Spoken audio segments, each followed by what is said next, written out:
All right, guys, welcome to another episode of the Lifelong Gunner podcast. All right, guys, so it seems as if Julian Alvarez is running out of options. Fabrizio Romano, about an hour or two ago, stated that, and he was quoting the official website of the club, Atletico de Madrid, that it is unanimous, the board of directors, the ownership, everybody has decided that under no circumstances will Julian Alvarez be sold to Barcelona. So that is done and dusted, official. You can go on the club's website, which when I heard it from Fabrizio, I did. That was my immediate next step to see how valid it was. Because people make mistakes, right? But guys, he's running out of options. So right now, he only has one real option. And when I say real option, obviously there's still an opportunity for him to reconcile his differences with the club. It's going to take a long time. They're going to have to really manage that properly if they're going to get him to that point. It's not impossible. We were able to reconcile our differences with Granit Xhaka after they told us to F off. It's going to be a long road if he decides to go that route. If he and his team decides that if he feels betrayed in any way, which according to the club, they're the only ones that are the victims. So he shouldn't feel betrayed. He shouldn't feel like a victim. If anybody should feel that way, then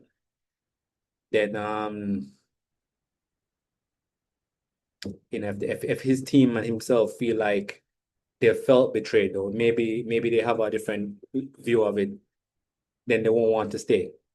They won't want to stay, and they want to move on. But it's going to cost 130 million pounds, guys. It's a big amount of outlay.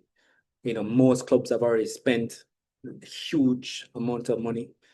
And if they can afford it, it won't be feasible because based on the rules of cash and balances with the clubs, it won't be feasible, and they'll end up in a lot of financial fair play troubles, or whatever the other version of financial fair play is. I heard that financial fair play is no longer a thing, and that it basically evolved into something else. But whatever that repercussion of acting outside of that is, it's not worth going into that kind of issue. You end up with situations where you have point deductions, possible relegation to lower leagues, like transfer bans. You can't sign players for 3 consecutive windows, 4 consecutive windows. That's not worth it, right? From a club stability and progress point of view. So, with saying that, and then let's be also honest. I think only one club can really. I think only clubs in England would be really looking to spend that amount of money on Julian Alvarez, so that even further niches it. And then,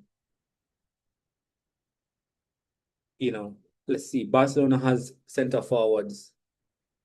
Real Madrid is playing Kylian Mbappe in the 9.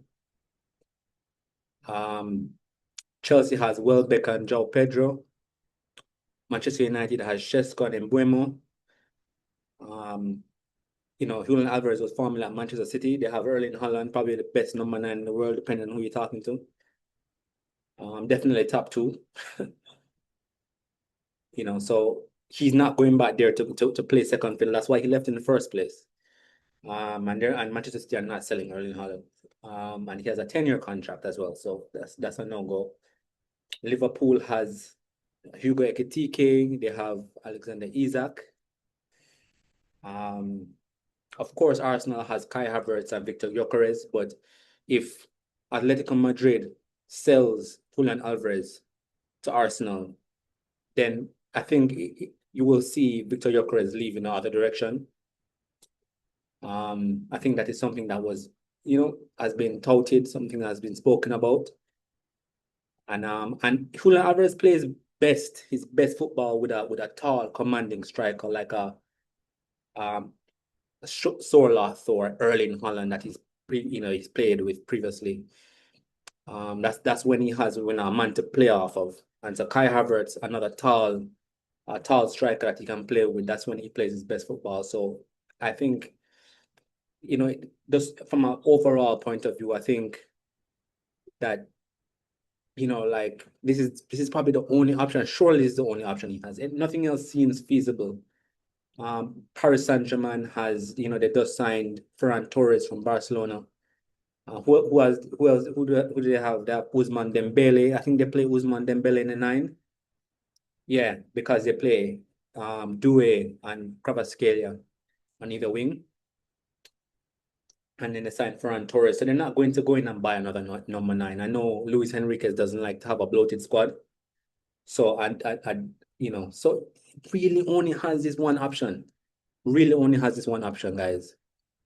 So what do you guys think? In the comment section down below. A lot of people, I know the fan base is divided, and a lot of people think he's overrated, which blows my mind. I don't see how it is possible for this guy to be overrated. If you look at his GA is absolutely phenomenal, enormous numbers, guys. For both City, so in the English Premier League and in La Liga, the two most difficult leagues to play in. So I don't know where people get their information from, or how they feel the way they feel. But you're still entitled to feel that way. But let me know, guys, in the comment section down below. Do you think it is a good purchase? Are you okay with letting Victor Gyökeres go to Atletico Madrid if we sign Julian Alvarez, because somebody has to leave? How does that leave us with the left wing? Julian Alvarez possibly play there. I mean, that's not where I want to see him if he joins. Is it something that you'll be open to? At the end of the day, guys, I guess no matter how we feel, nobody really gives a fuck. But if this has been a target of Mikel Arteta's for a long time, so he must know how he's going to utilize Julian Alvarez. And I feel like there's a good chance that we don't sign a left winger, and that if we sign Julian Alvarez anyways, and if we sign a left winger, it would be a lesser left winger. It won't be anybody who is necessarily a level raiser. But it will be somebody who can, go back and forth with Christos Solis. And a lot of people would say, well, then why are we selling Martinelli? Yeah, because we need the money from Martinelli's sale. First of all, we need it because we are bad at selling, and second of all, we need it because we need that money to fund Julian Alvarez if we're going to buy him, because this money don't grow out of nowhere, right? At the end of the day, business is also about sustainability. We bought Solis, we brought in Ian Mesley. We never bought him, but we brought him in. There is finances tied up in that. Bruno Guimaraes, 75 million. Who else? Ezri Konsa for another, what was it, 55. So, you have to start to recoup funds, guys, if you're going to continue to be sustainable, if you're going to continue. We got a lot of prize money over the last couple of years because of our good performances in the league and in the Champions League, but we still have to be selling players also to recoup immediate money, so we can, go on to further improve our squads through acquisitions. Anyways, guys, let me know what you think in the comment section down below about this whole situation. If Julian Alvarez signs, will he be in the right frame of mind to play for Arsenal? Because he only wants Barcelona. He's made that very clear. So if he comes, will he, he is a professional footballer at the end of the day, guys. He's not going to screw himself over by taking the mick, as an Englishman would say. He will come and he will do his best, because he wants to do well in his career. He wants to win things, and he knows Arsenal Football Club. He will know us because we played them, a lot recently. He will know that if he wants to win something, sorry about the alarm, that Arsenal would be a great place to achieve that. And after all, we are Premier League champions as well.